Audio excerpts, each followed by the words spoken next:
نحمدہ و نصلی علی رسولہ الکریم اما بعد فاعوذ باللہ من الشیطان الرجیم بسم اللہ الرحمن الرحیم۔ السلام علیکم ورحمۃ اللہ وبرکاتہ۔ میں ہوں آپ کا بھائی اسکندر ایاز چیمہ اور آپ دیکھ رہے ہیں میرا YouTube channel fake and real expose.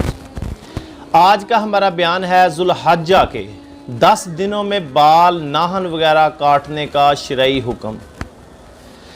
جس نے قربانی کرنی ہو، حدیث پاک میں اسے ذو الحجہ کا چاند طلوع ہونے کے بعد سے قربانی تک اپنے بال اور ناخن کاٹنے سے منع فرمایا گیا ہے، لیکن یہ حکم وجوبی نہیں بلکہ استحبابی ہے، یعنی اس پر عمل کرنا بہتر ہے۔ لہٰذا اگر کسی نے بال یا ناخن کاٹ لیے تو گناہ گار نہیں ہوگا۔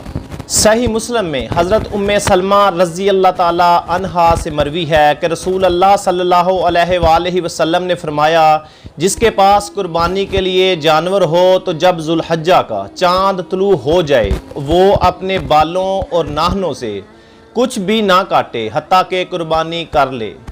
یوں ہی جامعہ ترمذی میں ہے، رسول اللہ صلی اللہ علیہ وآلہ وسلم نے فرمایا، جو ذو الحجہ کا چاند دیکھے اور قربانی کا ارادہ رکھتا ہو تو وہ اپنے بال اور ناخن نہ کاٹے۔ یہ حکم تھا ان لوگوں کے لیے جو قربانی کرنا چاہتے ہیں۔ اب جن کے پاس قربانی نہیں کر سکتے ان کے لیے کیا حکم ہے؟ جو شخص قربانی نہ کر سکے اگر وہ بھی عشرہ مبارکہ یعنی ذو الحجہ کے پہلے 10 ایام میں بال اور ناخن کاٹنے سے رکا رہے، پھر بعد نماز عید حجامت وغیرہ کروا لے تو قربانی کا ثواب پائے گا۔ سنن ابو داؤد اور نسائی میں حضرت عبداللہ بن عمر بن عاص رضی اللہ عنہ سے مروی ہے کہ نبی کریم صلی اللہ علیہ وآلہ وسلم نے ارشاد فرمایا، مجھے یوم الضحیٰ کا حکم دیا گیا ہے، اس دن کو اللہ عز و جل نے اس امت کے لیے عید بنایا ہے۔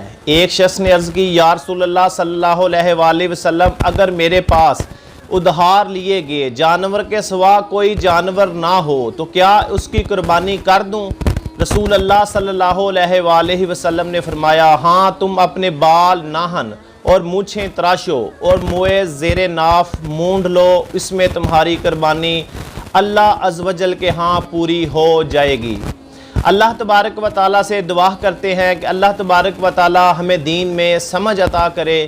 ہماری اگلی ویڈیو آنے تک اپنے دوستوں کا، اپنے پیاروں کا بہت خیال رکھیں۔ اللہ تبارک و تعالیٰ سے دعا کرتے ہیں کہ اللہ تبارک و تعالیٰ ہمیں دین میں سمجھ عطا کرے اور ہم سب کو صراط مستقیم پر چلنے کی توفیق عطا فرمائے، اور اللہ تبارک و تعالیٰ ہم سب کو اس راستے پر چلائے جس راستے کے لوگوں پر اس نے اپنا انعام نازل کیا ہے، اور ہمیں غضب ناکی اور گمراہی والے راہ سے بچائے۔ آمین یا رب العالمین۔